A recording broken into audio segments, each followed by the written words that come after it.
Maju depan.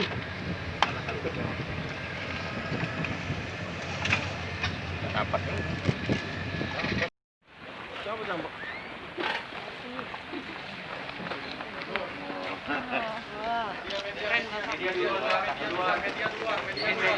Media duluan. Di dalam ini adalah lapangan penunjang, lapangan latihan.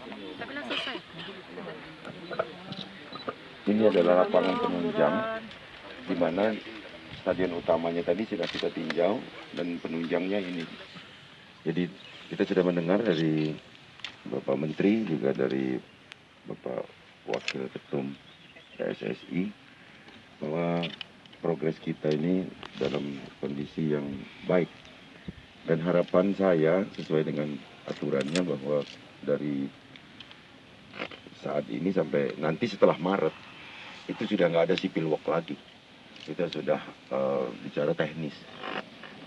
Ini insya Allah selesai Pak, kalau progresnya begini, karena memang rumputnya juga butuh hujan. Biasanya tantangan proyek itu hujan, ini justru rumputnya butuh hujan. Alhamdulillah, mudah-mudahan ini ridho Allah yang ditunjukkan dengan keberkahan. Itu saja ya.